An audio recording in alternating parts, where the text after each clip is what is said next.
요한복음 19장 26절 다 같이 읽겠습니다. 그러므로 예수님께서 자기 어머니와 자기가 사랑하던 제자가 곁에 서 있는 것을 보시고 자기 어머니에게 이르시되 여자여 당신의 아들을 보소서 하시고 기도드리겠습니다. 거룩하신 하나님 아버지 정말 감사합니다. 우리가 주님께서 십자가에서 하신 말씀 7가지 말씀 중에 세 번째 말씀을 같이 나누고자 합니다. 그 어머니 마리아에게 예수님께서 하신 이 말씀을 통해서 마리아가 그 믿음이 마음에 이렇게 어떤 그 믿음을 하나님께서 또 예수님께서 이렇게 세워주시고 또 소성시켜 주시고 또 일으켜주는 이 말씀을 통해서 우리 마음에 또 말씀의 믿음을 갖고 또 마음의 믿음에 또 더 큰 믿음을 갖고 달려나갈 수 있도록 이끌어 주시고 주의 말씀 우리 마음에 또 더 은혜가 되고 또 주님을 향한 또 우리 마음의 소망을 갖고 살아갈 수 있도록 이 시간을 통해서 은혜를 더하여 주시옵기 바랍니다. 거룩하고 위대하신 하나님 아버지, 우리 모든 행자들 마음에 주의 말씀으로 가득 채워지는 귀한 시간들 될 수 있도록 은혜를 베풀어 주시옵소서. 감사드립니다. 예수님 이름으로 감사하며 기도드렸습니다. 아멘. 네. 여러분, 오늘은 예수님께 십자가에서 하신 말씀 세 번째 말씀입니다. 세 번째 말씀, 여자여 당신의 아들을 보소서, 이렇게 말씀인데, 여러분 첫 번째 말씀이 무슨 말씀이었죠? 아버지여 저들을 용서하소서, 저들은 자기들이 하는 일 알지 못하나이다. 첫 번째 말씀은 온 인류의 모든 사람을 용서해 달라는 청원이었습니다. 아버지 하나님 앞에. 그래서 이 주님의 이 청원 기도는 자신이 죽음으로 말미암아 흘린 그 피를 근거로 아버지 하나님 앞에 정당하고 합당한 청원을 하신 거죠. 근데 이 청원을 아버지 하나님께서 들으셨고 받아들이셨습니다. 그래서 이제 모든 사람들은 예수 그리스도를 통해 용서받을 수 있고 의롭게 될 수 있다는 거죠. 어떠한 죄를 지고 험악한 그런 정말 죄를 어떤 사람일지라도 이제 예수 그리스도를 말미암아 믿음으로 말미암아 모든 죄는 다 용서받을 수 있고 제거받을 수 있는 근거를 예수님 십자가에서 이루어 놓으셨다는 거예요. 그래서 아버지 하나님 앞에 아들이신 하나님 예수님께서 청원하신 거죠. 왜? 자신의 피로 말미암아 그 근거로 말미암아 이제 모든 사람들 죄는 내가 내 피로 다 깨끗하게 됩니다. 그 근거로 말미암아 아버지 앞에 요청을 했단 말이에요. 그거는 아버지 하나님 받아들이셨어요. 그래서 우리가 모든 사람들이 십자가 이후에 모든 사람들이 정말 그 예수 그리스도를 믿음으로 말미암아 자신의 모든 죄, 모든 불법, 모든 게 다 깨끗하게 씻음받을 수 있고 제거될 수 있는 그런 근거를 예수의 십자가를 통해서 우리에게 보여주셨어요. 그렇죠? 그 두 번째 말씀이 뭐였죠? 자, 모든 사람들의 죄를 다 씻을 수 있는 근거를 마련하시고 나서 옆에 있던 한 사람, 한 강도, 한 범죄자, 한 죄인이 어떻게 예수 그리스도를 믿음으로 구원을 받는지에 대해서 기록해 놓으신 거예요. 그렇죠? 그 모든 근거를 다 마련해 두시고 어떤 한 사람이 불신 가운데 있던 어떤 한 사람이 그 불신을 회개하고 예수님을 주여 같이 욕하고 다른 사람들과 또 동일했던 사람이 그 사람이 마음에 회개가 되어져서 예수님을 향해서 주여 자신의 주로 자신의 구원자로 받아들인 그 사람이 어떻게 구원받는지에 대해서 기록이 되어 있어요. 놀랍죠? 그래서 그 사람은 어떤 죄를 지었는지 모르게 험악한 죄를 지었겠죠. 십자가에 못 박힐 정도로 그런 구원을 받았으니까. 근데 그런 그 십자가의 강도를 보면 행위 구원을 주장하는 사람들을 진짜 단번에 탁 깨뜨릴 수가 있어요. 그렇죠? 그 십자가 강도가 뭘 했어요? 뭘 열심히 할 수 있고 뭘 할 수 있겠냐는 거예요. 아무것도 할 수 없는데, 다만 그 하나님을 향해서, 그 예수 그리스도, 그 하나님을 향한 그 불신을 갖고 있던 그 마음에서, 그 예수님의 그 기도를 통해서 그 마음에 변화를 입은 거예요. 우리도 마찬가지로, 여러분들 한 사람 한 사람 구원받을 때 한번 기억해 보세요. 여러분들 예수님에 대해서, 하나님에 대해서 믿기 전에는 다 불신했을 겁니다. 저 또한 그랬었어요. 그런데 그런 마음의 변화가 분명하게 있었어요. 그 하나님을 불신했던 그 불신의 마음에서 예수 그리스도를, 이 말씀을 받아들이는 그 마음으로 회개하는 분명한 그런 사건들이 있었단 말이에요. 십자가 향도도 마찬가지였습니다. 자신이 정말 지옥에, 자신이 받은 그 정죄는 합당하고 내가 지옥 형벌을 받을 수밖에 없는 그런 죄인인 것이 당연한 게 받아들여졌다는 거예요. 그 전에는 아니었단 말이에요. 난 너무 억울하고 막 이랬는데 오히려 이제 그 예수님의 그 기도를 말미암아 자기는 합당하다는 거예요. 자기 받아들여지면서 예수님을 주로 시인하고 받아들이면서 그날 그 시간 용서받았고 죽음 이후에 어디 가서 바로 그날 낙원에 갔단 말이에요. 그렇죠. 그래서 정말 한 십자가의 예수님, 그래서 성경에 보면 사람의 아들은 사람들 생명을 멸하러 오지 아니하고 구원하러 오셨다라고 말씀하고 있습니다. 구원자로 오셨어요. 예수님이 이 땅에 오신 첫 번째 초림의 목적은 사람들을 멸하러 오신 게 아니라 구원하러 오신 목적을 통해서 그 구원을 하는 그 목적을 십자가를 통해서 성취하셨다는 거예요. 그렇죠? 그래서 사람이 내 말을 듣고 믿지 아니할지라도 내가 그를 심판하지 아니하고 나는 세상을 심판하러 오지 아니하고 세상을 구원하러 왔노라 라고 성경에 말씀하고 있다는 거예요. 그래서 주님은 십자가 위에서 구원의 말씀을 선포하셨어요. 두 번째 그 십자가 강도를 보면서. 그래서 오늘 십자가 위에 예수님께서 한 세 번째 말씀은 자기 어머니 마리아 그리고 제자인 요한에게 한 말씀입니다. 여자여 당신의 아들을 보소서. 여러분 이 말씀 여러분 볼 때마다 우리 유교 사상에 젖어있는 우리 한국인들이 정서상 되게 예수님 싸가지 없네요. 좀 그런 생각 많이 안 들었어요? 여자여 당신의 아들을 보소서. 어머니 당신의 아들을 보소서. 이게 맞는 것 같은데 당신의 자신의 어머니에게 이르시되 자기 어머니에게 이르시되 여자여 당신의 아들을 보소서라고 이렇게 말씀하고 있다는 거예요. 여러분 이런 말씀 어떻게 받아들였어요? 저처럼 되게 그렇네 이렇게 받아들이셨습니까? 예수 십자가를 지고 골고다로 갈 때에 몇몇의 여인들이 같이 따라왔어요. 예수님의 십자가 밑에서 병사들이 막 조롱하고 웃고 그분의 옷을 제비 뽑고 있었어요. 근데 주님이 십자가의 강도와 대화 이후에 이제 아래를 보셨는데 그 어머니 모친 마리아가 십자가의 곁에 서 있었습니다. 여러분 마리아는 누구하고 정혼했던 사람이었어요? 요셉과 정혼한 처녀였어요. 그렇죠? 처녀였는데 천사 가브리엘이 이 마리아에게 와서 주의 말씀을 전해 주었습니다. 이 말씀 한번 찾아보겠습니다. 요한복음 놔두시고 누가복음 1장 한번 보겠습니다. 누가복음 1장 30절에서 33절입니다. 누가복음 1장 30절에서 33절. 다 같이 읽어보겠습니다. 그 천사가 그녀에게 이르되 마리아야 두려워하지 말라. 내가 하나님께 호의를 입었느니라. 보라 내가 내 태에 수태하여 아들을 낳고 그의 이름을 예수라 하리라. 그가 크게 되고 가장 높으신 이의 아들이라 불릴 것이요 주 하나님께서 그의 조상 다윗의 왕자를 그에게 주시니 그가 영원토록 야곱의 집을 통치하며 그의 왕국이 무궁하리라 하니라. 자, 이 마리아가 이 말씀 천사 가브리엘이 전해준 이 말씀을 마리아 살아있을 때, 살아 생전에 이 모든 일들이 이루어질 거라고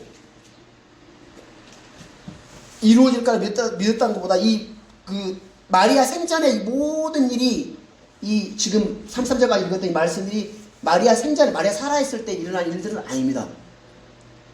근데 이 마리아가 기본적으로 우리가 이런 이야기를 다 들었을 때에 대부분의 여자들이 이런 말씀이 들렸을 때에 어떤 생각을 하죠? 지금 마리아는 요셉과 정혼한 상태예요. 정혼이라는 거는 결혼과 마찬가지예요. 왜 그러냐면 정혼한 마리아를 데려오는 요셉 천사 가브리엘이 요셉에게 네 아내 데려오기를 두려워하지 말라 그랬거든요. 근데 정혼한 사이가 뭐라고? 남편과 아내 사이라는 거예요. 그렇기 때문에 마리아가 이런 말씀을 참 들었을 때 대부분 여자들이 이렇게 생각할 거예요. 아 그래 내가 뭐 이제 곧 있으면 요셉과 결혼해서 아이를 낳겠지. 그렇죠? 그럼 그 아이 중에 한 아이가 첫 번째 아이가 이렇겠구나 라고 이렇게 받아들이지 않겠어요? 그렇잖아요. 대부분의 사람들이 이런 얘기를 들었을 때 아마 그렇게 받아들였을 겁니다. 그런데 마리아는 이 말이 천사가 전해준 이 말이 처녀수태라는 거를 알고 믿고 받아들인 거예요. 자, 그 다음 말씀 읽어보면 알 거예요. 자, 34절 읽어보겠습니다. 이에 마리아가 천사에게 이르되 나는 남자를 알지 못하는데 어찌 이 일이 있으리까 하매. 자, 남자를 알지 못한 처녀인데 내가 어떻게 이런 일들이 아이를 낳을 수가 있을까요? 하는 거 보면 처녀 수태에 대한 부분으로 마리아는 이 가브리엘의 말을 받아들였다는 거죠. 그러죠? 자, 그래서 천사 가브리엘은 이 말씀을 이제 마리아가 이렇게 대답을 하니까 천사 가브리엘은 마리아가 남자를 알지 못한 상태에서 처녀임을 어떻게 아이가 낳을 수 있는지를 말해주는 거예요. 35절 다 같이 읽어보겠습니다. 천사가 그녀에게 대답하여 이르되 성령님께서 내게 임하시고 가장 높으신 이의 권능이 너를 덮으시리니 그런지 또한 내게서 태어날 그 거룩한 것은 하나님의 아들이라 불리라. 여기에도 보면 그 거룩한 뭐라고 되어 있어요?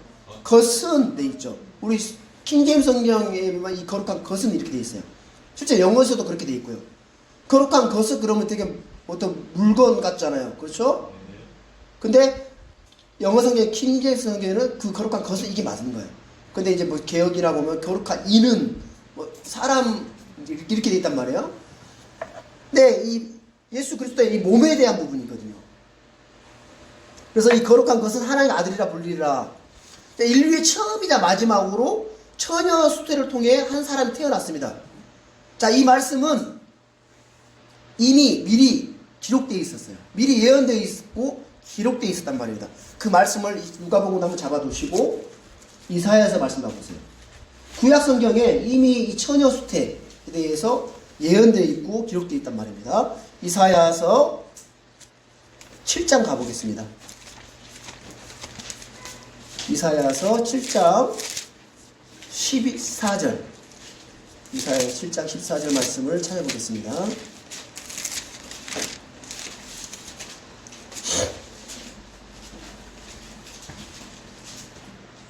찾으셨으면 다 같이 읽어보겠습니다. 그러므로 주께서 친히 한 표적을 너에게 주시리라. 보라, 처녀가 수태야의 아들을 낳고 그의 이름을 임마누엘이라 하리라. 주께서 친히 한 표적을 너에게, 표적의 사인을 준다는 거예요. 그래서 보라, 처녀가 수태의 아들을 낳고 그의 이름은 임마누엘이라 하리라. 자, 창세기 3장 15절에 보면 하나님께서 범죄한 아담과 이브, 그리고 범죄한 그걸로 끝나는 것이 아니라 약속을 주세요. 어떤 약속을 줍니까? 여자의 씨에 대한 약속을 줍니다. 이 여자의 씨는 예수 그리스도를 말씀하고 있는데, 여자의 씨에 대한 말씀이 있은 후로부터 그 점점 성경은 그 여자의 씨가 어디로부터 쭉 이어오는지에 대해서 계속해서 점진적으로 계속 보여주고 있어요. 우리가 멀리 있는 물건들은 보여 안 보여? 잘 안 보이죠? 점점 가까이 오면 점점 더 분명해지고 확실해지잖아요. 성경 예언도 마찬가지입니다. 우리 창세기는 이제 좀 희미한 어렴풋이 여자의 씨? 도대체 뭘까? 점점 이제 아브라함을 통해서 아브라함의 씨에 대한 약속이 정해지고, 그 다음에 아브라함의 씨는 이스라엘 12지파가 있는데 12지파 중에 어디 지파? 유다 지파. 유다 지파 중에 어디 지파? 이세 지파. 그래서 다윗의 씨로부터 이렇게 쭉 이어오는 예수 그리스도, 이 여자의 씨에 대한 그런 예언들이 계속해서 점점 이렇게 가까워진단 말이에요. 그리고 나서 마태복음이 딱 오면서 마리아가 처녀 수태로 말미암아 이 여자의 씨를 수태하고 태어나게 됩니다. 이게 이제 성취된다는 거예요. 그래서 마치 충만한 때가 돼서 마리아를 통해서 메시아, 예수 그리스도, 메시아 그리스도가 탄생, 구약의 그 예언되었던 예언들이 다 성취된단 말이에요. 그래서 2000년 전에 그 마리아를 통해서 이 구약에 있던 그 메시아의 예언이 성취되었단 말입니다. 그러니까 오늘날 예수를 안다는 많은 이들이 동정녀 탄생, 처녀 숫대를 부정합니다. 그 당시에 유대인들 또한 역시 예수님께서 처녀를 통해 수태한 것을 부인하고 불신했어요. 자, 이 말씀 한번 찾아보겠습니다. 요한복음 찾아보겠습니다. 요한복음 8장 41절 찾아보세요. 요한복음 8장 41절. 예수님께서 사역을 하실 때에 많은 사람들이 그 예수를 향해서 어떤 마음을 갖고 있는지에 대해서 한번 찾아보겠습니다. 요한복음 8장 41절. 41절. 다 같이 읽어보겠습니다.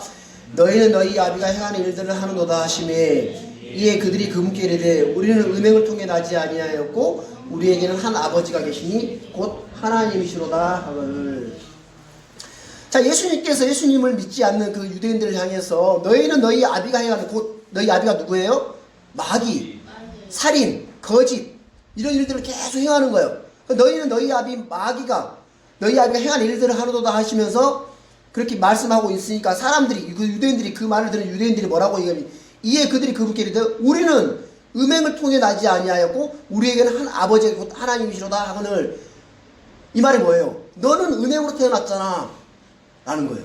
예수님을 향해서 너는 음행으로 태어난 거야, 우리는 음행으로 태어나죠, 한 아버지가 있는데 하나님이시다라고 이렇게 이야기 반박하는 거예요. 유대인, 그 당시 예수님이 사역을 하고 있을 때에 많은 유대인들의 마음에 예수를 향해서 저 예수는 음행으로 태어났어. 마리아가 있잖아, 요셉하고 결혼하기 전에 다른 남자를 통해서 아이가 난 거야 하면서 사생아야 하면서 음행으로 태어났던 거야 하면서 대놓고 이야기는 안 하겠지만 그렇게 공공연하게 퍼져 있었다는 거예요. 그러니까 뭐 그런 이야기를 알고 있는 이 마리아의 생애가 어떻겠냐는 거예요. 근데 그런 사람들을 향해서 나 처녀로 수태한 거야 라고 뭐 설명할 수도 없고 그렇잖아요. 그죠? 말도 안 되는 소리처럼 들릴 거니까. 그래서 이 처녀 수태에 대해서 유대인들 또한 부인했다는 거예요. 근데 너희는 음행으로 태어났어. 그러니까 그 당시에는 이 마리아를 향해서 아주 부정한 여자를 취급받던 사실을 보여주고 있다는 거예요. 아시겠습니까? 그래서 근데 이 부정한 천사 가브리엘이 마리아에게 말한 그런 말과 너무 다른 거예요. 누가복음 1장 28절에 크게 호의를 입은 자 평안할지어다 주께서 너와 함께 하시니 내가 여자들 가운데 복이 있도다 그랬거든요. 여자들 가운데 복이 있다는 거예요. 여자들 가운데 네가 복받은 여자야 라고 이렇게 천사 가브리엘을 통해서 말씀을 하셨는데 실제로 삶은 어쩌다는 거예요. 그녀의 생에는 많은 고통이 따랐다는 거예요. 마리아는 그녀가 성령을 통해 잉태했다는 이 사실을 믿어준 사람은 누구였어요? 자기 남편 요셉. 또 누가 있었습니까? 침례자 요한의 어머니 누구예요? 엘리사벳 이런 두 사람 외에는 뭐 처녀로 잉태했다는, 처녀가 수태에서 잉태했다는 사실을 알아준 사람 아무도 없었다는 거예요. 그래서 엘리사벳은 임신한 그 마리아를 향해서 큰 소리로 네가 여자들 가운데 복이 있으면 내 태의 열매가 복이 있도다 라고 말씀하고 있거든요. 엘리사벳이 그렇게 이야기했단 말이에요. 그래서 마리아가 주께 호의를 입고 복이 있는 것은 그녀가 가브리엘을 통해서 하신 주의 말씀을 믿었다는 거예요. 믿었기 때문에 복이 있었다는 겁니다. 자, 누가복음 1장 아까 찾아온 1장 45절 봐보세요. 누가복음 1장 45절. 누가복음 1장 45절을 보면 엘리사벳을 방문했을 때에 엘리사벳이 그 마리아를 향해서 이런 이야기를 하는 거예요. 자, 40을 다 같이 읽어보겠습니다. 믿은 여자가 복이 있나니 주께서 그녀에게 말씀하신 그 일들이 반드시 이루어지리라 하니라. 하나님의 말씀을 마리아는 믿었다는 거예요. 아시겠습니까? 복 있는 사람이 뭐예요? 말씀을 믿은 사람이 복 있는 사람인 거예요. 우리가 말씀을 믿게 되면 우리 복된 사람인 거예요. 아시겠죠? 그래서 마리아는 예수님을 수태함으로써 많은 고난을 받았습니다. 그때부터 뭐 인생이 풀린 게 아니라 그때부터 고난이 시작했어요. 주변에다 대고 자신이 어떻게 임신했는지에 대해서 떠벌리고 다닐 수도 없었어요. 그렇잖아요? 설득할 수도 없었어요. 아이가 태어난 후로는 어떻게 됐어요? 헤롯 왕이 아이를 죽이려고 했어요. 그래서 이집트로 도망갔고, 그래서 다시 돌아와서 이 갈릴리 지역 나사로에서 나사렛이라는 곳에서 정착을 해서 그 요셉의 그 직업이 뭐였어요? 목수였어요. 목수. 예수님도 뭐예요? 목수였단 말이에요. 목수 일을 했단 말이에요. 그래서 유다 그 갈릴리 지역에서 뭐 그리스도의 어머니, 메시아의 어머니, 대언자의 어머니, 슈퍼스타의 어머니로서 환영받은 것이 아니라 오히려 예수님이 많은 표적들과 이적들을 막 보였잖아요. 그죠? 마귀 들린 자도 마귀 내쫓아주기도 하고, 그렇죠? 많은 병든 자들을 다 고쳐주기도 하고, 그런 많은 표적들을 보여줬는데, 그런 예수님을 향해서 사람들은 뭐라 했어요? 그 모든 표적들이 뭐라고 했어요? 마귀 들린, 바알세불을 힘입어서 막 일들을 한다 하면서 마귀 들린 자식을 둔 어머니 취급을 마리아는 받았다는 겁니다. 그렇죠? 그런 취급을 받던 그 마리아가 정말 가브리엘을 통해서 처음에 받았던 그 수태고지를 통해서 보면 정말 자기 태어난 그 아이들이 정말 다윗의 왕자를 얻어서 말이 정말 왕의 어머니로 이렇게 해야 되게 맞는데 실제로 삶은 안 그랬다는 거죠. 자, 그래서 그 당시에 마리아가 마리아와 예수님의 형제들이 있죠. 4명의 아들일 거예요. 그다음 딸들도 있었단 말이에요. 누이들도 있었어요. 근데 그 마리아가 예수님이 사역하고 당시 때 예수님을 찾아와요. 그 형제들과 함께 예수님이 막 말씀도 전하고 있는 그 예수님을 향해 찾아오는데 그 부분 한번 찾아보겠습니다. 우리 마가복음 3장 31절 보겠습니다. 마가복음 3장 31절 32절. 자, 31절 32절 찾으셨으면 다 같이 읽어보겠습니다. 그때 그분의 형제들과 그분의 어머니가 와서 밖에 서서 그분께 사람을 보내어 그분을 부르니 우리가 그분 주위에 앉았다가 그분께 이르되 보소서 선생님의 어머니와 선생님의 형제들이 밖에서 선생님을 찾나이다 하네. 여러분 이 말씀 이 배경 이 부분이 어떻게 보여집니까 여러분? 자, 여기서 이게 찾았잖아요. 예수님 선생님 찾나이다 그랬잖아요. 예를 들어서 그런 거예요. 술주정뱅이 아들이 술 먹고 막 있는데 술집 가가지고 그 아들 동네 채핏으로 오니까 그 아들 찾으러 온 거예요.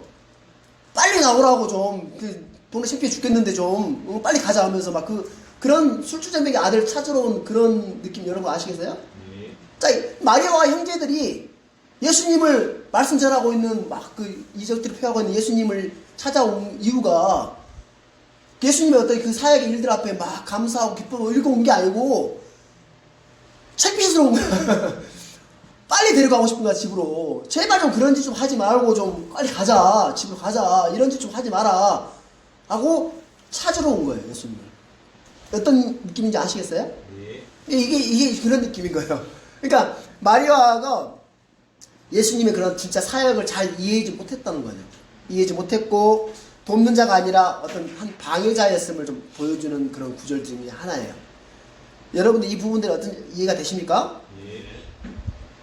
자, 그래서 이 마리아의 어떤 이런 배경을 놓고 우리 오늘 본문을 한번 보겠습니다.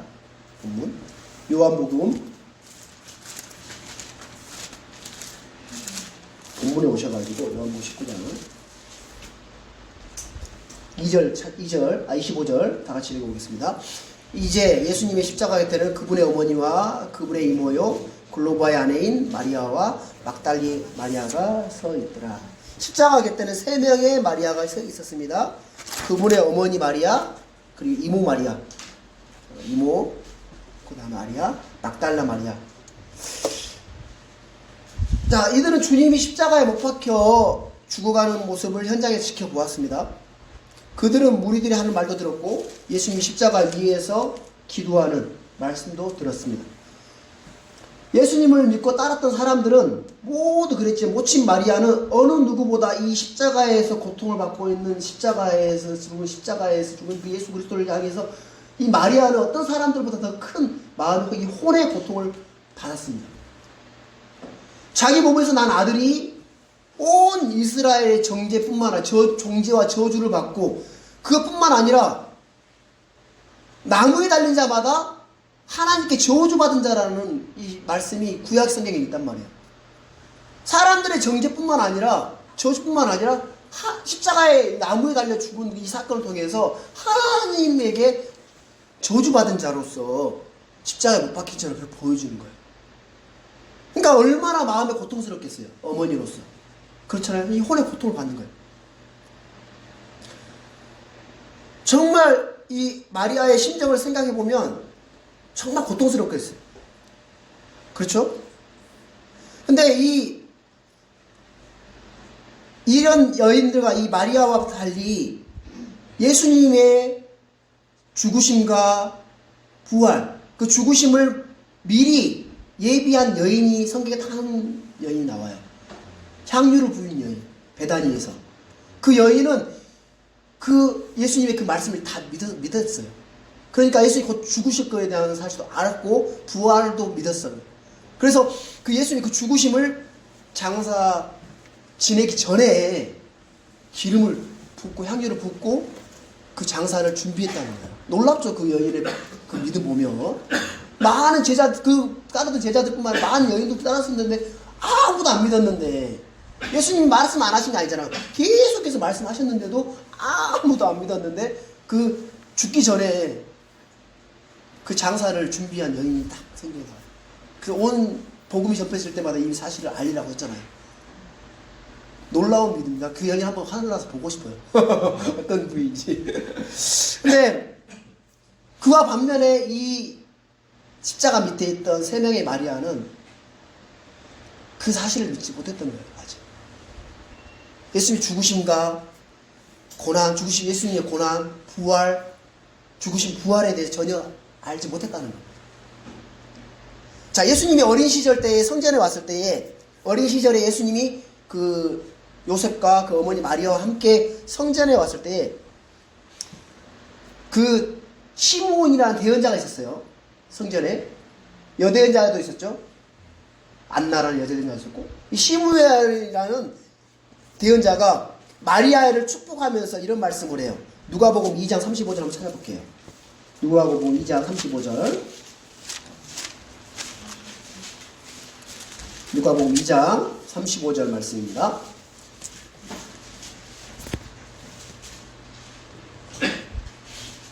자, 34절 35절 다 같이 읽어보겠습니다. 시므온이 그들을 축복하고 아이의 어머니 마리아에게 이르되 보라, 이 아이는 이스라엘에서 많은 사람을 넘어지게 하고 다시 일어나게 하기 위해 세워졌으며 또 비방을 받는 표적이 되기 위해 세워졌나니 참으로 칼이 내 혼도 찔러 깨뜨리리라. 이것은 많은 사람의 마음이 생각이 드러나게 하려 함이니라 하더라. 마리아에게 참으로 칼이 네 혼도 찔러 깨뜨리라 라고 이렇게 예언을 해요. 그러니까 주님을 수태에서 낳았고 그분을 키웠지만 그녀의 혼은 칼로 찔러 깨뜨리는 고통의 삶이었다는 거예요. 예수님께 십자가에 못 박히셨을 때에 그분을 낳은 여자여 어머니로서 그 혼의 고통을 짐작해 보면 알 수 있다는 거예요. 그 칼이 그 혼을 깨뜨렸다는 거예요. 전에 수태고지를 해준 가브리엘을 마리아를 큰 호의를 입었다라고 했는데 태어날 아이가 크게 되고 가장 높으신 이의 아들이라 불릴 것이라고 했는데, 그렇죠?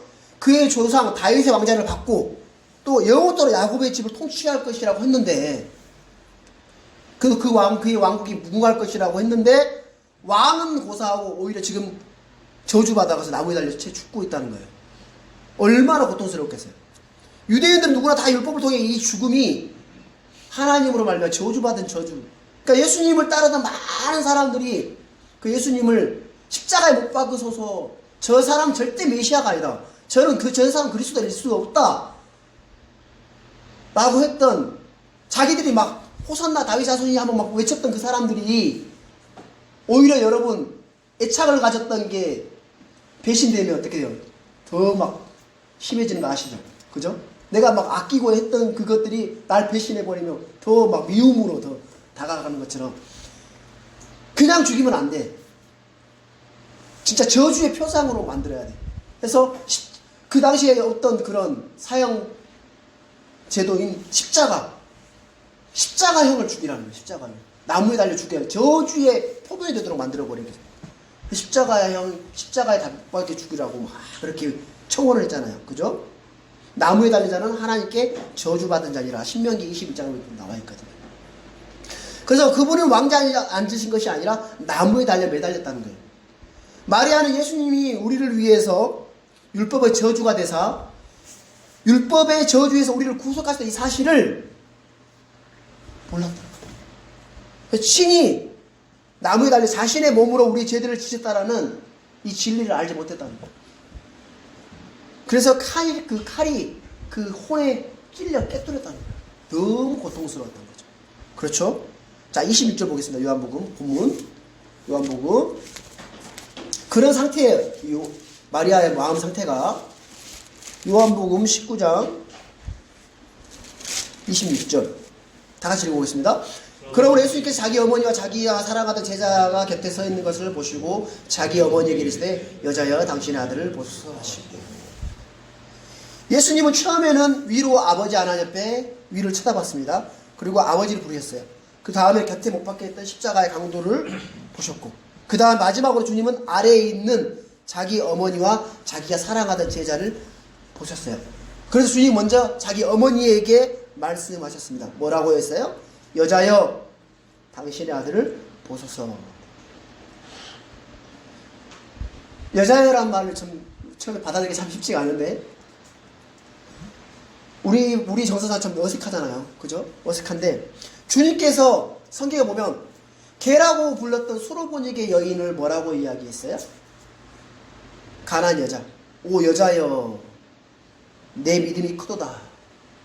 그렇게 말씀하고 있어요. 그죠?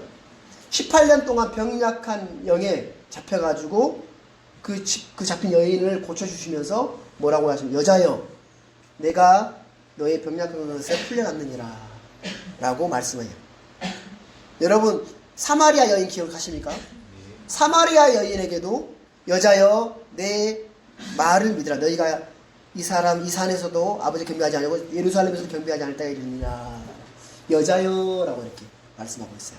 계속해서 만나는 여인들마다 다 여자여 여자여 여자여. 가늠하다가 현장에 잡혀온 여자에게 뭐라고 말씀하고 계십니까? 여자여 너를 고소한 그 자들이 어디 있느냐. 아무도 너를 정죄하지 아니하느니라. 여자여 라고 말씀하고 있어요. 그렇죠? 여자여란 말은 말 그대로 신분이나 지위, 민족, 결혼 유무 관련 없이 모든 여자에게 사용하는 말이었습니다. 주님께서는 자기 어머니 마리아에게 동일하게 여자여라고 부르고 있어요. 어떤 이 여자여라는 이 말은 예수님이 사역 시작 때부터 그랬어요. 그때 언제냐면 우리 요한복음 2장 4절 봐보세요. 요한복음 2장 가나 혼인잔치 여러분 기억나십니까? 가나 혼인잔치. 저도 이 말 처음에 나 성경 볼 때에 진짜 되게 진짜 어머니한테 여자요? 이거 뭔 말이야? 막 이랬거든요. 요한복음 2장 4절 봐보세요. 2장 4절 다 같이 읽어보겠습니다. 예수님께서 그녀에게 이르시되 여자여 내가 당신과 무슨 상관이 있나이까 내 때가 아직 이르지 아니하였나이다 하시더니. 자, 예수님께서 마리아가 예수님 어머니 마리아가 잔치집에 포도즙이 다 떨어져 버린 거예요. 그걸 아시고 예수님에게 다가와가지고 말하는 거예요. 그들에게 포도즙이 떨어지면 예수님 어머니가 그분께 이르되 그들에게 포도즙이 없다 하니까 포도즙이 다 떨어졌다고 없다고 하니까 예수님께서 딱 이 말을 하는 거예요. 그녀에게 여자여 내가 당신과 무슨 상관이 있나이까. 여러분 이 말씀은 되게 찬바람 쌩쌩 돌지 않습니까? 그죠? 여자여 뭐야? 어머니 나에게 뭐 여자요? 되게 정서는 되게 저는 맞더라고요. 근데 찬바람이 돌 정도로 냉정한 답변이셨어요.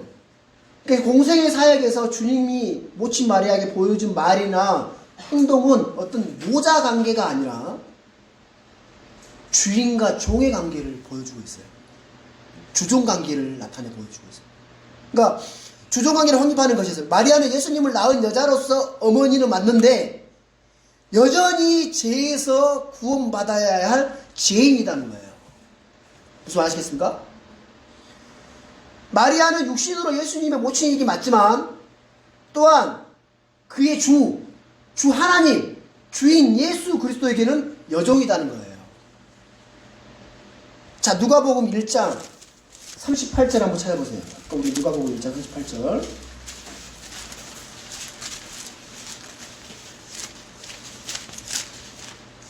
누가복음 1장 38절 보시면, 자, 읽어보겠습니다. 마리아가 이르되 주의 여종을 보소서 당신의 말씀대로 그 일이 내게 이루어지리이다 하며 천사가 그녀에게서 떠나니라. 여기 보면 마리아는 자신을 뭐라고 그래요?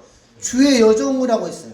여기서 말하는 주가 예수 그리스도인 거예요. 마리아는 구원이 필요한 죄인이었어요. 그래서 예수님을 낳은 후에 율법에 따라 정결례를 했잖아요. 죄인이기 때문에. 그렇죠? 이는 다윗이 자기 자신의 허리에서 나올 자, 자신의 씨어, 자신의 그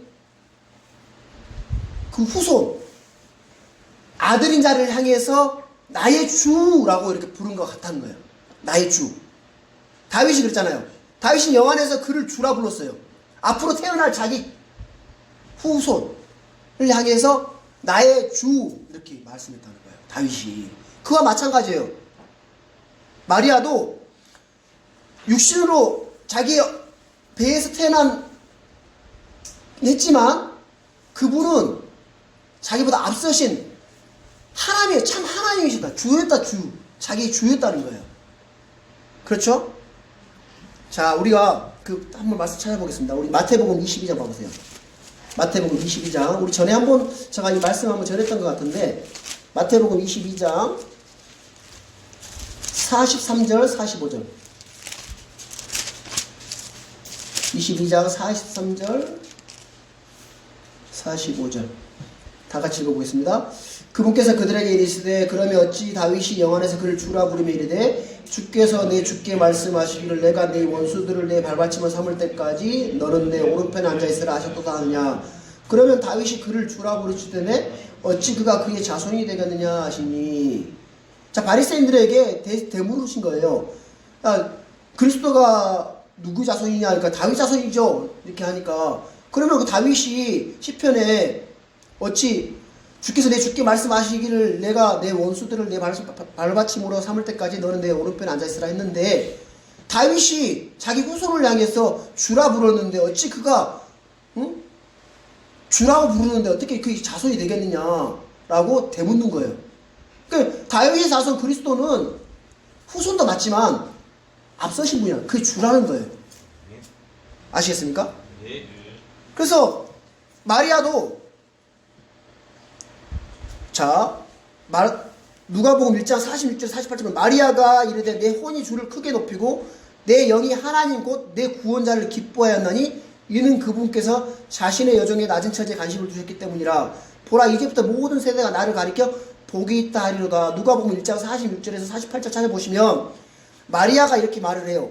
내 혼이 주를 크게 높이고 내 영이 하나님 곧 내 구원자를 기뻐하였나니 이는 그분께서 자신의 여종의 낮은 처지에 관심을 두셨기 때문이라. 보라, 이제부터 모든 세대가 나를 가리켜 복이 있다 하리로다 라고 이렇게 마리아가 말을 하거든요. 그러니까 마리아는 수태했을 때 찬양한 이 노래에서 내 주, 내 하나님, 내 구원자가 자기가 수태에서 낳을 그 주 예수 그리스도라는 사실을 알아야 되는 거예요. 그러니까 자기 배에서 태어난 그 아이가 자기 자손이기도 맞지만 다윗이 말한 것처럼 주였다는 거예요. 그래서 예수님을 그 주란 사실을 절대 잊으면 안 된다는 거예요.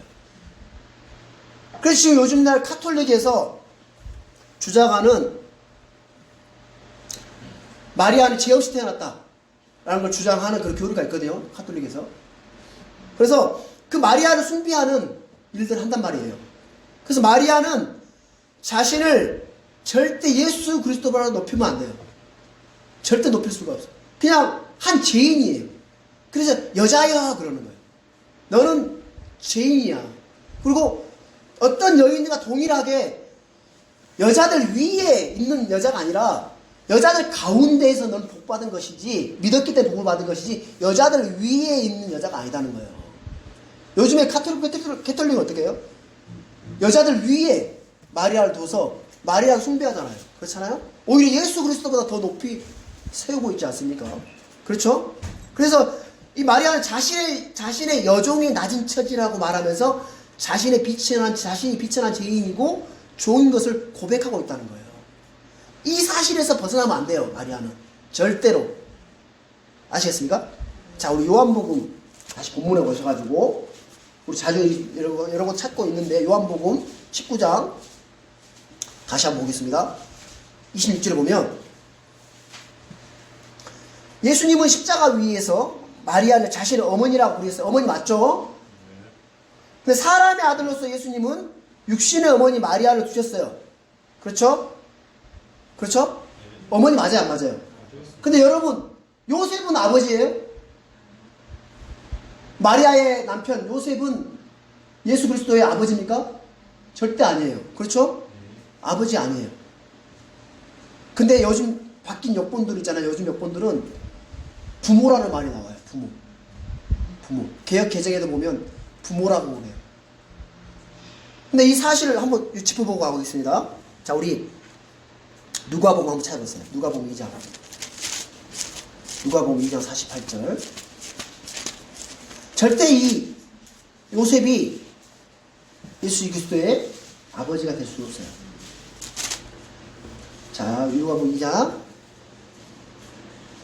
48절 다 같이 보겠습니다. 그들이 그분을 보고 놀라며 그분의 어머니는 그분께 이르되 아들아 네가 어찌하여 우리에게 이렇게 하였느냐 보라 내 아버지와 내가 근심하며 너를 찾아노라 아멘. 자, 여기 보면 마리아가 요셉과 함께 성전에 왔다가 명절 지내고 돌아갔는데 돌아가는 사이에 보니까 예수님이 안 보인 거예요. 예수님 잃어버렸던 거죠. 근데 예수님이 안 보여서 찾아서 돌아와 보니까 성전에서 박사들하고 막 논쟁하면서 설명도 하고 대답도 하고 막 이러고 있는 상태예요. 그러나 예수님을 보면서 마리아가 이렇게 48절에 이렇게 해요. 그들이 그분을 보고 놀라며 그분의 어머니를 그분께 이르되 아들아 네가 어찌하여 우리에게 이렇게 하였느냐 왜 안 따라오고 여기 있었느냐 라고 묻니까 그러면서 마리아가 잘못 이야기하죠. 보라 내 아버지와 내가 근심하며 너를 찾아노라. 요셉을 향해서 예수님을 향해서 요셉을 보면서 요셉을 네 아버지라고 이야기해요. 내 아버지와 내가 근심하며 너를 찾아노라 하면 그러니까 예수님이 화들짝 놀라면서 그 다음 대답을 하는 거예요. 49절 그분께서 그들에게 이랬어요. 어찌 나를 찾으셨나이까 내가 반드시 내 아버지 일을 해야 함을 알지 못하셨나이까 하시니라. 요셉은 내 아버지 아니라는 거예요. 하나님의 아버지가 내 아버지지 요셉이 내 아버지가 아니라는 거예요. 그래서 내가 내 아버지를 이 성전에서 해야 되는 거 맞는 거 같지 않냐. 내 아버지 집이지 않냐 얘기가. 그래서 해야 하지 함을 알지 못하셨나니라 하는 거예요. 그래서 50절 들으면 그들은 그분께 자기들에게 하신 말씀을 깨닫지 못하더라. 이 말씀에 보면 기억에 보면 부모가 나와요. 여기서 부모. 그 부모들은 알지 못하더라. 이렇게 돼 있거든요. 그러니까 요셉은 절대 아버지가 하나님 아버지가 예수 그리스도의 아버지였다는 거예요. 근데 마리아는 이걸 잘못 얘기했죠. 내 아버지가 내가 근심한 너를 찾아노라. 아버지 아니다. 요셉은 내 아버지 아니다. 자, 그래서 예수님의 그 가족관은 뭐냐면 성경은 예수님의 그 가족관을 예수님의 내 형제, 내 자매, 내 어머니에 대한 그 가족관에 대해서 말씀하고 있는 그 말씀이 있어요. 한번 찾아보고 넘어가겠습니다. 마태복음 12장 봐보세요. 마태복음 12장 48절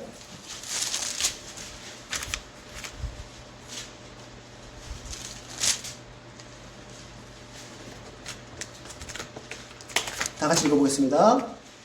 그분께서, 자, 12장 48절입니다. 다 읽어보겠습니다.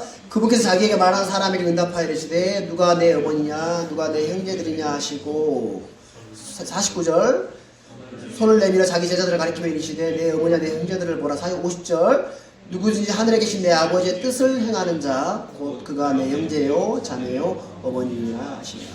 예수님의 가족관입니다. 자, 마리아와 그 형제들이 찾아왔을 때에 사람을 시켜서 예수님 불렀을 때에 선생님의 어머니와 형제들이 저 밖에 있습니다 부릅니다 라고 하니까 예수님께서 누가 내 어머니고 누가 내 형제들이냐 라고 말씀하시면서 그 제자들을 가리키면서 이르시되 내 어머니와 내 형제들을 보라 하면서 내 아버지의 뜻을 행하는 자 곧 예수 그리스도를 믿고 따르는 자, 그렇죠? 그 사람들을 향해서 그가 곧 내 형제요 자매요 어머니라 하시니라 라고 말씀하고 있는 거예요. 그래서 믿음의 관계를 말씀하고 있는 겁니다. 자, 그래서 여자여 당신의 아들을 보소서. 예수님이 십자가 위에서 마리아에게 한 말씀은 이게 전부입니다. 여자여 당신의 아들을 보소서. 마리아에게 남긴 한마디는 자신을 보라는 거예요. 여자여 당신의 아들을 보소서. 자, 지금 마리아는 혼이 깨뚫려가지고 막 고통과 슬픔 속에 있습니다. 마리아는 여인들 중에 복을 받은 것이 아니라 저주받은 것이 보일 정도였어요. 그러니까 예수님의 죽음은 제자들에게 뿐만 아니라 마리아와 그녀 자녀들에게 엄청난 신적 타격을 입을 거예요. 자, 이 당시 이대로 죽어버리면 예수님 십자가에 못 박혀 죽어 돌아가시면 어떻게 했어요? 많은 사람들이 저주받은 자의 죽음으로 받아들일 거고 마리아나 그 형제들은 그 갈릴리 나사렛 지역에서 살 수 있겠어요? 못 살죠. 그죠? 여기 생각해보세요. 요즘에 뭐 어떤 국내에 살다가 어떤 큰 이슈가 걸려가지고 뭐 어떤 어려움 당했던 그 언론에서 막 크게 보도됐던 그런 사람들, 그런 가족들 국내에 살 수 있겠어요? 다들 이민 가가지고 살고 뭐 그런 경우도 많잖아요. 그와 마찬가지지 아니겠냐는 거예요. 마리아나 그 형제들이 이대로 예수님 십자가에 못 박혀 죽어버리면 저주받은 자를 포함이 되어서 정말 저주받은 자의 가족들이라고 하면서 그렇게 속가르치 당하면서 그렇게 살지 않겠냐는 거예요. 근데 그런 마리아를 향해서 예수님 여자여 당신의 아들을 보소서라는 이 말씀 한마디 외에는 해주시라는 거예요. 전부인 거예요. 지금 모친 마리아에게 필요한 것은 뭐냐면 어떤 심리치료, 약물치료가 아니라 마리아가 보아야 할 것은 뭐냐면 예수님 십자가에 못 박혀 해준 나의 주이신 나의 구원자이신 그 주 예수 그리스도를 바라봐야 되는 거예요. 그래서 여자여 당신의 아들을 보소서. 당신의 아들, 그래 육신으로는 당신의 아들이 맞지만 잘 생각해보라고. 가브리엘이 천사 가브리엘이 처음 왔을 때 당신에게 전해줬던 그 수태 고지를 한번 잘 기억해보라는 거예요. 그래 나의 구원, 나의 하나님, 십자가에 죽은 이 아들이 그냥 육신의 아들이 아니라 참 하나님이고 그리스도고 메시아고 당신의 죄를 대속해 주기 위해서 죽은 그리스도라고, 구원자라는 사실을 바라는 거예요. 보라는 거예요. 여자의 씨고 처녀가 수태하여 낳은 아이고 마리아가 십자가에 곁에서 예수를 보면서 여자의 아들이신 그분을 알고 믿어야 되는 거예요. 구약에 계속해서 예언되었던 그 여자의 씨, 당신의 몸을 빌려서 낳은 그 아들, 참 하나님이신, 하나님이 육신이 되신 분, 그 사실을 믿고 받아들이고 바라보라는 거예요. 아시겠습니까? 그래서 이사야 9장 6절은 이사야 9장 6절 한번 찾아보겠습니다. 예언된 이 말씀 봐보세요. 이사야 9장 6절. 이사야 9장 6절.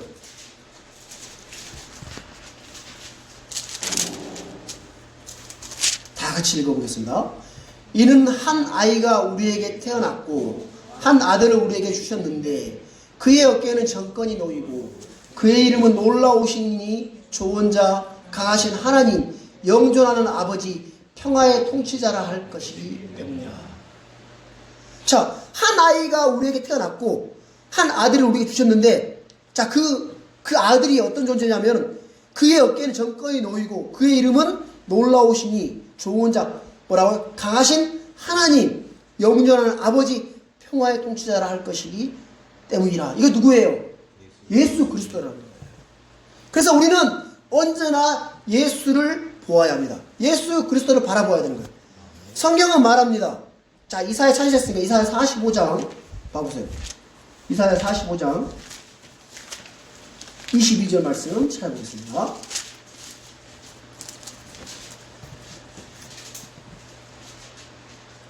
(22절) 다 같이 읽어보겠습니다.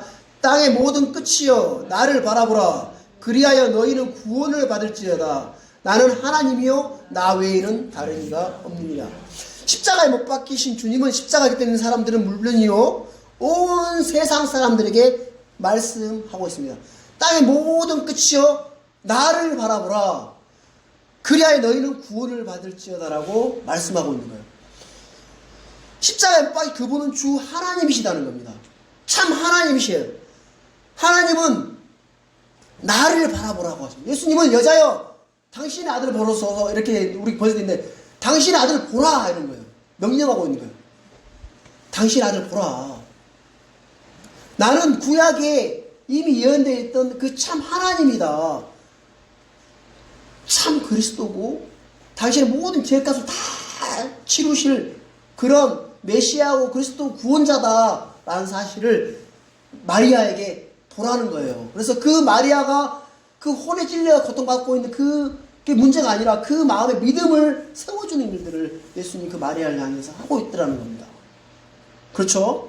그래서 모든 사람들은 그 십자가에 달려있는 그 예수 그리스도가 누군지를 알고 바라봐야 된다는 거예요. 그래야 구원을 받을 수 있는 거예요. 아시겠습니까? 나는 하나님 나 외에는 다른 이가 없느니라. 십자가에 못 박히신 분 외에 다른 이가 없다는 말씀인 거예요. 십자가에 예수 그리스도 외에는 구원자가 없어요. 그 외에는 구원받을 길이 없다라는 겁니다. 그래서 우리는 예수 그리스도를 바라봐야 된다는 거예요. 자, 우리 히브리서 12장 보겠습니다. 히브리서 12장 2절 말씀.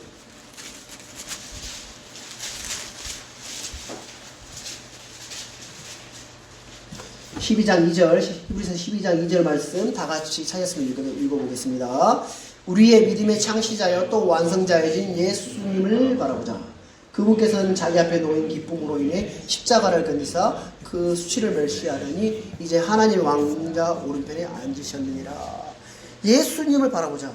예수 그리스도를 바라보자. 우리 십자가에 못 박히신 그리스도를 보아야 됩니다. 그래서 마리아 역시 슬픔으로 고통받을 때 예수님을 바라봐야 되는 거예요. 주님께서 모친 말이 여자여 당신의 아들을 보소서라고 한 것은 마리아에게 필요한 것은 다른 것이 다른 무엇이 아니라 이게 전부이기 때문에 이 말씀을 하고 숨기신 거예요. 우리도 마찬가지입니다. 다른 어떤 것들, 어떤 조건들이 다 필요한 것이 아니라 십자가에 못 박히신 예수 그리스도가 누구신지 알고 그걸 바라보는 것 외에는 구원이 없다는 겁니다. 아시겠습니까? 우리 삶의 구원도 마찬가지예요. 삶에서 어려운 일, 문제들을 여러분 십자가를 바라보십시오. 내 모든 것들을 주관하시는 그 주, 그 예수님이 우리 모든 것을 담당하셨고 모두 다 해결하신 그 십자가를 바라보시는 그 길 외에는 구원이 없다는 겁니다. 아시겠죠? 네. 그래서 사도들은 예수님이 부활하고 승천하신 이후에 이스라엘 많은 유대인들이 이렇게 선포하고 있습니다. 우리 사도행전 찾아보겠습니다. 사도행전 2장 봐보세요. 사도행전 2장 사도들이 어떻게 선포하고 있는지 봐보십시오. 사도행전 2장 36절 2장 36절 찾으셨으면 다 같이 읽어보겠습니다. 그런즉 이스라엘의 온 집은 확실히 알지니 너희가 십자가에 못 박은 그 동일한 예수님을 하나님께서 주와 그리스도를 삼으셨느니라 하니라.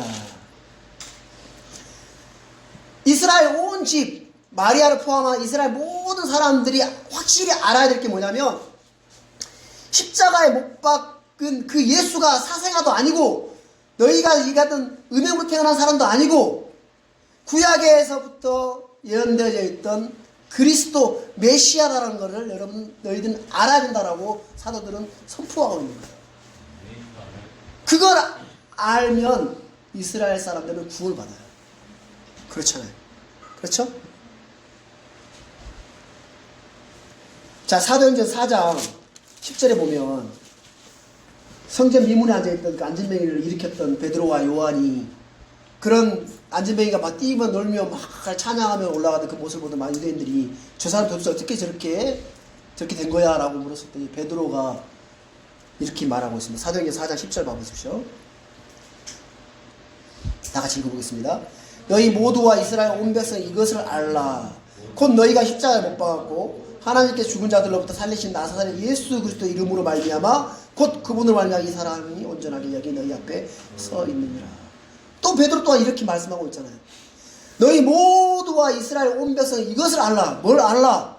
너희가 십자가에서 정죄시켰던 그 정죄에 못 박아버렸던 그 예수가 하나님께서 죽은 자들로부터 살리신 나사렛 예수 그리스도의 이름으로 말미암아 이 사람이 이렇게 온전하게 됐다.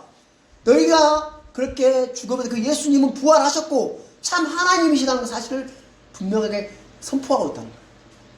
그 예수 그리스도로 말미암아 이 사람이 이렇게 온전하게 되었다라고 베드로가 선포를 하더라는 겁니다. 그래서 온 이스라엘 모든 백성들 또 이 마리아도 이 사실을 알아야 된다는 겁니다. 그렇죠? 그래서 사도 바울은 십자가 외에 결코 어떤 것도 자랑할 수 없다라고 성경에는 기록해 놨습니다. 갈라디아서 6장 14절에 보면 나와 있죠. 그래서 우리 또한 마찬가지입니다. 십자가 외에는 우리는 자랑할 게 아무것도 없습니다. 나의 뭐 어떤 자랑거 아무것도, 정말 먼지가 아무것도 아니에요. 우리 좀 잘한 거 있으면 막 뭐 내세우고 싶고 막 하잖아요. 저도 그렇더라고요. 좀 잘난 거 있으면 좀 한번 좀 요만큼은 좀 내세우고 싶지. 어? 그래서 여러분 칭찬으로 여러분들 시험할 때 조심하셔야 돼요. 성경에는 그래요. 칭찬으로 시험한다 그러거든요. 스스로 겸손하라고 그래서. 여러분 겸손은 누가 겸손하게 만들어준 게 아니라 스스로 겸손하게. 스스로 자신을 낮추고 정말 십자가 외에는 어떤 것도 자랑할 만한 게 있으면 바울처럼 자랑할 만한 게 많은 사람은 어디 있겠습니까? 그렇잖아요. 근데 그런 바울 또한 십자가 외에는 어떤 것도 자랑할 것이 없노라라고 성경에 기록해 놨던 거예요. 자, 그런 거 보면 자기 잘났다라고 막 선포하고 있는 그런 사람들 보면 참 한심하고 불쌍하기도 해요. 어찌 보면. 그렇잖아요. 성경을 몰라도 어떻게 저렇게 모를 수가 있을까 할 정도로 내 잘났다라고 막 선포하고 있는 그런 사람들 보면 정말 안타깝고 정말 그분이 참 구원받은 사람이라면 그리스도 신바서에 얼마나 부끄러움을 당할까 라는 생각도 해보면 참 안타까운 일들인데 정말 우리 스스로 겸손하고 자기 자신을 낮추고 나보다 남을 더 낮게 여기고 시기받침 아닙니다. 시험받침이에요. 더 낮게 자기 자신을 낮추는 이런 삶을 살아야 된다는 거죠. 그렇죠? 자, 십자가 외에는 결코 자랑할 것이 없는 우리 삶을 살기 바라고. 자, 마지막 우리 27절 요한복음 19장 27절 마지막 보고 마치겠습니다. 자, 27절 그 뒤에 그 제자가 이르시되 내 어머니를 보라 하시니 그때부터 그 제자가 그녀를 자기 집으로 모시니라. 자, 이 제자가 이름이 누굴까요? 사도 요한. 이 요한복음을 적은 사도 요한. 사랑하는 제자. 요한은 여러분 예수님 앞에서 항상 부끄러움이 없고 꺼리낌이 없던 양심이 선한 사람이었습니다. 그 사실을 보여준 사건 중에 하나가 뭐냐면 예수님이 마지막 주의 만찬 때에 자기를 죽일 너희들 중에 한 사람이 날 넘겨줄 거다라고 했을 때에 그 11제자는 다 뭐라고 예수님한테 물었어요. 그게 납니까? 그게 납니까? 라고 이렇게 막 물어요. 12제자 베드로뿐만 아니라 가룟 유다 또한 그래요. 그게 접니까? 라니까는 네가 말하였다 하면서 해주거든요. 예수님께서 네가 네 입으로 그렇게 말했어. 네가 범인이야 라고 하니까 어떻게 알았지? 하면서 가룟 유다가 회개하는 게 아니라 어떻게 알았지? 하고 하면서 대제사장한테 가잖아요. 그게 마귀였어요. 처음부터 마귀였어요. 마귀 들린 사람이 아니었고 마귀였단 말이에요. 뱀의 씨로 태어난 사람이다. 근데 이 사도 요한 베드로가 참 베드로 보면 참 믿음이 좋은 것 같은데 참 어찌 보면 이 장면들 보면 참 우습기도 해요. 다른 사람 다 이제 그게 납니까? 라고 하는 건 뭐예요? 나도 넘겨줄 수도 있어 라는 어떤 약간의 의심이 있던 거죠. 불안한 거죠. 자기 믿음에 대해서 불안한 거예요. 그런데 그런 사람 베드로가 요한에게 눈치를 딱 줘요. 내가 거기 요한이라 생각하고 내가 베드로다. 이런 상황인 거야. 베드로가 요한에게 예수 한번 물어봐 누군지 막 이러는 거예요. 그러니까 요한은 그 예수님의 이렇게 무릎에 이렇게 앉으면 있으면서 예수님에게 선생님 그게 누굽니까? 라고 물어봐요. 그게 납니까? 이렇게 물는 게 아니라 그게 누굽니까? 라고 물어요. 근데 나는 자신 있다는 거지. 아무 거리낌이 없다라는 거지. 그 정도로 이 사도 요한은 예수님 앞에 거리낌이 없던 그런 어떤 사랑받던 제자 중에 하나였습니다. 그리고 요한은 다 뿔뿔이 흩어지고 도망갔을 때 다 같이 도망갔죠. 그러다가 예수님이 그 재판받은 그 재판 자리에 있었어요. 왜? 사도 요한은 대제사장과 친척 관계였어요. 그래서 그 왔다 갔다 할 수 있는, 들락날락 할 수 있는 그런 요한이었는데, 그 요한이 처음 도망갔지만 재판관까지 왔고 또 십자가에 못 박힌 그 자리까지 함께 했어요. 마리아와 모친 마리아와 함께. 그래서 그런 제자에게 예수님께서 그 어머니 모친 마리아를 부탁하는 거예요. 내 어머니를 보라. 내 어머니를 보라. 내 어머니. 아까 예수님의 가족관이 뭐라 그랬어요? 하나님 뜻을 행하는 자가 곧 내 자매요, 형제요, 어머니라고 했잖아요. 자, 그러면 이 사도 요한의 어머니가 마리아가 되었어요. 그 어머니는, 이 어머니 마리아는 구원받은, 그렇죠? 성도가 된 거죠. 그래서 요한에게 내 어머니를 보라 라고 하면서 믿음의 가족을 소개를 하는 거예요. 그러면서 그때부터 그 제자가 그녀를 자기 집으로 모십니다. 여러분 12제자 중에 가장 늦게까지 살아있던 사람이 누구였어요? 사도 요한이었어요. AD 90년 이상까지 살다가 순교했는데, 그때까지 여러분 부모를 공경하라는 말씀이 여러분 있죠. 그리고 자녀들은 부모를 섬기고 부모들을 이렇게 잘 이렇게 공경하면서 섬겨야 됩니다. 근데 모친 이제 예수님 같은 경우는 이제 어떻습니까? 어렸을 때는 부모 밑에서 섬겼어요. 섬기고 그렇게 순종하고. 근데 예수님이 30세가 되고 나서 이제 사역을 하는 동안에는 실제로 가족을 잘 못 살폈죠. 그렇죠? 이제 예수님이 십자가에 죽으시고 부활하셨다가 이제 하늘에 승천에 올라가십니다. 그런 마리아를 향해서 이제 이 마리아를 잘 섬길 수 있는 사랑스러운 제자에게 맡기는 거예요. 내 어머니를 보라 하면서 그때부터 요한이 이 어머니를 자기 어머니처럼 저 믿음의 가족 이 어머니로 섬기고 정말 이렇게 부탁하고, 그래서 그 요한이 이 마리아를 그때부터 자기 집으로 데려가가지고 모시고 섬기게 되더라고요. 여러분 이 효도에 대한 것은 정말 하나님께 약속이 있는 말씀이거든요. 어떤 약속이 이렇게 정해진 말씀 중에 하나 이 효도에 대한 겁니다. 자, 그래서 자, 우리 에베소서 6장 1절에서 3절 보면 내가 잘 읽어드릴게요. 자녀들아, 주 안에서 너희 부모에게 순종하라. 이것이 옳으니라. 내 아버지 어머니를 공경하라. 그것은 약속 있는 첫째 명령이니라. 이것은 내가 잘되고 땅에서 장수하게 하려 함이라. 잘되고 땅에서 장수하게 하는 거예요. 대부분 사람들이 잘 되면, 내가 잘 돼야 부모님을 섬길 수 있지라고 생각할지 모르겠지만 성경은 반대입니다. 부모를 공경하고 섬기면 잘 되고 장수한다는 겁니다. 그게 약속이 되겠어요. 그래서 여러분 부모에게 효도하는 것은 약속의 첫째 명령이라고 하기 때문에 여러분들 부모를 잘 섬기시고, 여러분 우리 학생들도 옆에 있는 부모들 잘 섬기고 순종하는 게 약속의 첫째 명령입니다. 아시겠습니까? 네. 자, 우리 잠깐만요.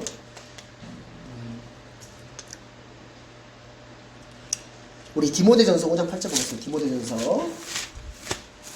자, 부모님을 섬기지 않는 사람을 향해서 어떻게 성경을 이야기하고 있냐면, 디모데전서 5장 8절.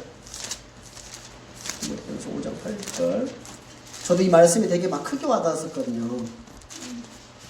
다 같이 읽어보겠습니다.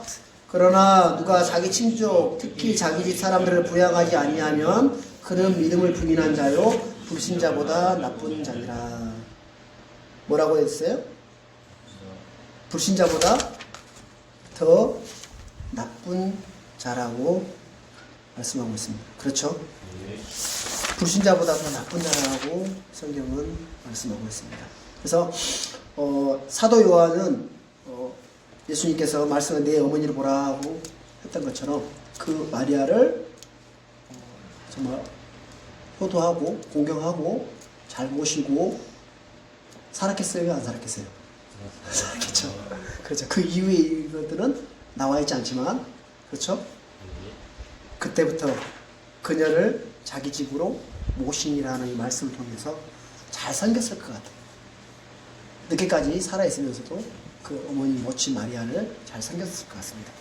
그래서 오늘 예수님께서 십자가에서 못 박히시고 세 번째 하신 말씀입니다. 그 어머니 모친 마리아에게 여자여 당신 아들을 보소서, 제자에게는 내 어머니를 보라. 자, 우리 믿음에 속한 사람들입니다. 그렇죠? 특히 성경에는 모든 사람들에게 다 친절히 대하고 잘 행하라고 하지만 특히 믿음의 집안에 속한 자들에게 그렇게 하라고 말씀하고 있습니다. 그렇죠? 우리는 예수 그리스도를 믿음으로 말미암아 믿음 공동체죠. 믿음 안에서 하나가 되었습니다. 어찌 보면 우리가 형제님, 자매님, 모친님, 부친님 이렇게 호칭을 써서 말씀하고 있지만, 이야기하고 있지만 점차 이 믿음의 집안 속한 사람들은 정말 놀라운 거예요. 진짜 참 어떤 육신의 형제보다 더 가깝고 더 친밀한 그런 관계인 거죠. 그렇죠? 그래 안 그래요? 네. 그래서 여러분들이 지체들을 잘 섬기고 또 잘 대해주고 또 내일처럼 돌아보고 이 하는 것들이, 그 수고들이 정말 이렇게 헛되지 않습니다. 주님 정말 이 사도 요한의 그런 섬김이 하늘에서 큰 상급으로 아마 쌓였을 거라고 믿습니다. 우리 또한 마찬가지죠. 그래서 우리는 예수 십자가를 통해서 우리가 그 십자가 외에는 구원이 없습니다. 마리아에게 필요했던 것은 다른 게 아니라 당신의 아들을 보소서, 십자가 못 박히신 예수, 그게 육신의 아들이 아니라 참 하나님이신, 참 하나님이 내가 너의 주야, 내가 너희를 위해서 너의 죄값을 치르기 위해서 내가 이 십자가에 죽은 거야 라고 십자가 우리에게 말해주고 있잖아요.